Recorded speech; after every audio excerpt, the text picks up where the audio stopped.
اور وہ سائنس کا تو کیا اصول یہ ہے کہ کوئی بھی تھیوری اگر ہے تو اس کے لیے اگر آپ ویریفیکیشن کر سکیں گے کوئی انڈیپینڈنٹلی تب تو وہ ایک فیکٹ بن جائے گا. جب تک ویریفائی آپ نہیں کر سکتے اسے وہ ایک تھیوری ہے. جسے قبول کرے تب بھی ٹھیک، نہ قبول کرے رد کر دے پھینک دے ردی کی ٹوکری میں تب بھی ٹھیک. اس لیے اس پر بحث بھی ہے اور بہت سی کاؤنٹر تھیوریز بھی آئی ہیں. اس کا جو فلسفہ ہے وہ یہ ہے کہ جو لیونگ آرگنزمز ہیں ان میں ایک صلاحیت اللہ نے رکھی ہوئی ہے، خالق نے رکھی ہوئی ہے. وہ تو چاہے یہ لفظ استعمال نہ کرتا ہو، ان کے اندر ایک صلاحیت ہے. بس یوں کہتے ہیں کہ وہ ہمارا فرق ان کا صرف اتنا ہی ہے کہ ہمارے نزدیک وہ صلاحیت اللہ سے مدیت کردہ ہے، وہ سمجھتے ہیں کہ ڈیفیکٹ تو ہے، بس ہے، اللہ نے دی ہے یا خود بخود ہو گئی ہے. یہ ایک فلسفے کی بحث ہو جائے گی، سائنس اس سے بحث نہیں کرتی. اور وہ صلاحیت یہ ہے کہ اپنے ماحول کے ساتھ ایڈیپٹیشن. اب فرض کیجئے کہ کہیں پر گرمی شدید ہے تو وہ آرگنزم جو ہے لیونگ آرگنزم شدت حرارت سے بچنے کے لیے کوئی چیزیں اپنے اندر پیدا کر لے. کہیں شدید سردی کا ماحول ہو گیا ہے تو اسے زندہ رہنے کے لیے پریزرویشن آف دی سیلف اور پریزرویشن آف دی اسپیشیز کے لیے اپنے اندر کوئی ایسی صفات پیدا کرنی ہوگی کہ جو اس سردی کی شدت کو برداشت کرنے کے قابل بنا. یہ اڈیپٹیشن جو ہے یہ رفتہ رفتہ رفتہ رفتہ اتنی جمع ہو جاتی ہے کہ اس سے پھر ایک نئی اسپیشیز وجود میں آ جاتی ہے، ایک نیا جو ہے نو وجود میں آ گئی.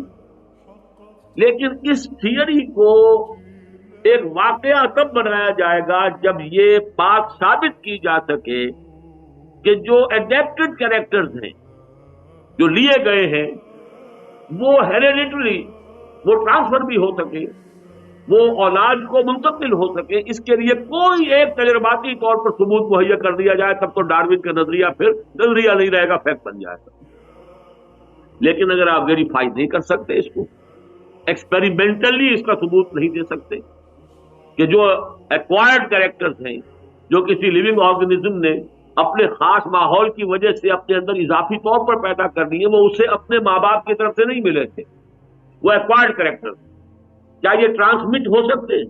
اس لیے اگر ٹرانسمٹ ہوں گے تبھی کیومولیٹو ایفیکٹ پیدا ہوگا کہ ایک جنریشن میں تھوڑا سا ہوا تھا، پھر اگلی میں کچھ اور ہو گیا، پھر اگلی میں کچھ اور ہو گیا، ہوتے ہوتے ہوتے ایک بالکل نئی اسپیشیز وجود میں آ گئی. یہ جو کانٹے کی بات ہے یہ ثابت نہیں ہوتی اور یہ ثابت ہوگی نہیں، اس لیے کہ اصل میں یہاں پر ضرورت ہے حرف کن. کیونکہ وہ اللہ تعالیٰ کی ذات سے انہوں نے اپنی آنکھیں بند کر لی ہیں. یہ سائنس جو ہے در حقیقت ڈیولپ ہو رہی ہے، یہ ایک آنکھ کا کام ہے، دجالی آنکھ جو کھل گئی ہے انسان کی اور دوسری آنکھ بند کر لی. سورہ بقرہ کے شروع میں علم الاسماء اور آخر میں علم ہدایت، وعلم آدم الاسماء کلها.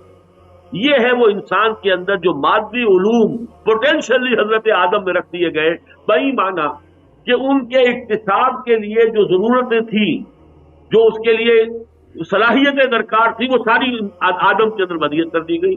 دیکھو سنو نتیجہ نکالو، اگلا قدم بڑھاؤ، اور دیکھو اور سنو، پچھلی میموری سے اس کو جو ہے کوریلیٹ کرو، اس کے ساتھ جو ہے تعلق قائم کر کے ایک قدم آگے بڑھاؤ. یہ قدم بقدم یہ علم بڑھتا چلا آ رہا ہے آدم سے لے کر ای دم تک، اور کہاں سے کہاں پہنچ گیا ہے اور کہاں تک پہنچے گا یہ ابھی آپ تصور نہیں کر سکتے.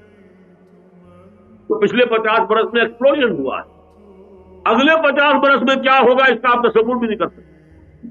اب تو ہر لہجہ معاملہ ہے، وہاں یہاں بدلتا نہیں زمانہ، وہاں دگرگوں ہے لہجہ لہجہ، یہاں بدلتا نہیں زمانہ. تو وہاں تو ہر لہجہ اب دگرگوں ہے. اس کی ٹیکنالوجی اور سائنس کے میدان میں ایکسپلوژن کی رفتار اب اتنی زیادہ ہو گئی، ہم کچھ نہیں کہہ سکتے. اس لیے اقبال نے کہا ہے کہ عروج آدم خاکی سے انجم سہمے جاتے کہ یہ ٹوٹا ہوا تارا مہ کامل نہ بن جائے. اور وہی در حقیقت جب یہ ٹوٹا ہوا تارا مہ کامل بنے گا وہی دجال ہوگا کہ علم جو ہے وہ اس سطح تک پہنچ جائے گا کہ تمام قواعد فطریہ جو ہے انسان کی گرفت میں آ جائے، پھر وہ خدائی کا دعویٰ کرے گا. خدا ساری قوا جو ہے وہی دجال اکبر جو خدائی کا دعویٰ کرے.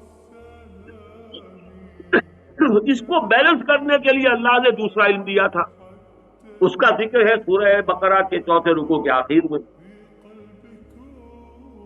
فَإِمَّا يَأْتِيَنَّكُم مِّنِّي هُدًى فَمَن تَبِعَ هُدَايَ فَلَا خَوْفٌ عَلَيْهِمْ وَلَا هُمْ يَحْزَنُونَ. یہ علم وحی ہے وہ ایکوائرڈ نالج ہے اور یہ وہ علم ہے کہ جو ریویلڈ نالج ہے، جو دیا جا رہا ہے اللہ کی طرف سے وحی کے ذریعے سے۔ یہ دونوں ساتھ ساتھ چلتے تو دونوں آنکھیں کھلی رہتی تو کوئی فساد نہیں۔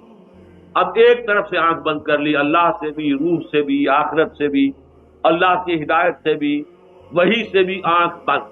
اب یہ آنکھ چوپٹ کھل گئی، ایک یہ دجال کی ایک آنکھ بن گئی ہے، ون آئیڈ مانسٹر، ایک آنکھ والا جو یوں سمجھیے کہ درندہ، وہ ہے کہ جو آج سائنس بن گئی ہے۔ اس حوالے سے بات غلط ہو گئی، ورنہ بات تو غلط نہیں تھی اگر اس کے ساتھ خدا کا تصور ہو کہ ایک اسپیشیز سے دوسری اسپیشیز تک جہاں چینج ہونے کا مرحلہ آتا ہے وہاں پھر ایک حرف کن لگتا ہے۔ یہ اللہ کا حرف کن ہے کہ جو پھر اس اسپیشیز کو بدلتا ہے دوسری اسپیشیز سے۔ اس سے خلا پر ہوتا ہے ڈاروین کے نظریے کا بھی۔ یہ میں اسی قدر عرض کرنا چاہتا تھا اس آیت مبارکہ کے بارے میں۔ قُل لَوْ كَانَ الْبَحْرُ مِدَادًا لِكَلِمَاتِ رَبِّي لَنَفِدَ الْبَحْرُ قَبْلَ أَن تَنفَدَ كَلِمَاتُ رَبِّي وَلَوْ جِئْنَا بِمِثْلِهِ مَدَدًا، اور اس کا مثنیٰ وَلَوْ أَنَّ مَا فِي الْأَرْضِ مِن شَجَرَةٍ أَقْلَامٌ وَالْبَحْرُ، آگے محذوف الفاظ سمجھیے، وَالْبَحْرُ مِدَادًا يَمُدُّهُ مِن بَعْدِهِ سَبْعَةُ أَبْحُرٍ، اگر سمندر جو ہے سیاہی بن جائے اور اس کے بعد پھر 7 اور سمندر بھی آ جائیں، اس میں بڑھا دیے جائیں، ما نفدت کلمات ربک، کلمات اللہ، اللہ کے کلمات ختم نہیں ہوں گے۔ ان اللہ عزیز الحکیم، اور میرے نزدیک واللہ عالم یہ اصل میں اللہ کی قوت خلاقی، اس کا جو خزانہ مضمر ہے اس کی ذات میں، اس کی تخلیقی قوت، اس کا تصور، ایک ہلکا سا تصور دینے کے لیے یہ تشبیہ ہے۔ اب آئیے آخری آیت سورہ کہف کی، قل انما انا بشر مثلکم یوحی الی انما الہکم الہ واحد فمن کان یرجو لقاء ربہ فلیعمل عملا صالحا ولا یشرک بعبادۃ ربہ احدا۔ کہہ دو انما انا بشر مثلکم، انما کلمہ حصر، میں بس ہوں ایک بشر تمہاری طرح کا، میں ہوں بس ایک بشر، انما انا بشر، ایک بشر ہوں، مثلکم تمہاری طرح کا، یوحی الیہ مجھ پر وحی کی گئی ہے، انما الہکم الہ واحد کہ تمہارا الہ معبود بس ایک ہی الہ ہے۔ فمن کان یرجو لقاء ربہ، تو جو کوئی بھی امیدوار ہے اپنے رب کی ملاقات کا، جسے بھی گمان ہے کہ مرنے کے بعد اللہ کے حضور میں حاضر ہونا ہے اور ملاقات ہوگی، فلیعمل عملا صالحا، وہ 2 کام کرے، اہتمام کرے 2 کاموں کا، ایک تو عمل صالح نیک کا، اور نمبر 2 ولا یشرک بعبادۃ ربہ احدا، اپنے رب کی عبادت میں کسی کو شریک نہ ٹھہرائے۔ یہ آیت پھر ایک عظیم خزانہ ہے توحید کا۔ یہ چاروں آیتیں جو ہیں جیسا کہ میں نے عرض کیا، سورہ بنی اسرائیل کی آخری 2 آیتیں، سورہ کہف کی آخری 2 آیتیں، اور رنگ کتنا مختلف۔ پہلی آیت میں یہاں خالص علمی بات ہو رہی ہے، اللہ کی صفت تخلیق، اللہ کی قوت خلاقی، اس کا کوئی تصور قائم کرنے کے لیے تشریح۔ اب یہاں توحید عملی آ رہی ہے، عبادت، اور عبادت میں شرک سے اجتناب۔ لیکن اس میں خاص عبادت کا ایک پہلو کیا ہے؟ بچا اوقات انسانوں کی عصمت، انسان اپنے بارے میں چونکہ بہت سوء ظن میں مبتلا ہے بالعموم، یہ میرا ایک مضمون ہے جو میں تفصیل سے بیان کیا کرتا ہوں سورۃ التین کے حوالے سے۔ انسان بحیثیت مجموعی اپنے آپ سے بدظنی رکھتا ہے، اور جدید سائیکالوجی نے اس کے اوپر مہر تصدیق سب کرتی ہے۔ جیسا کہ میں آپ کو بتا چکا ہوں کہ جدید سائیکالوجی نے انسان کو مجبور بحث قرار دیا ہے، کوئی ذاتی ارادہ اور ذاتی اس کی پسند و ناپسند کا کوئی سوال نہیں۔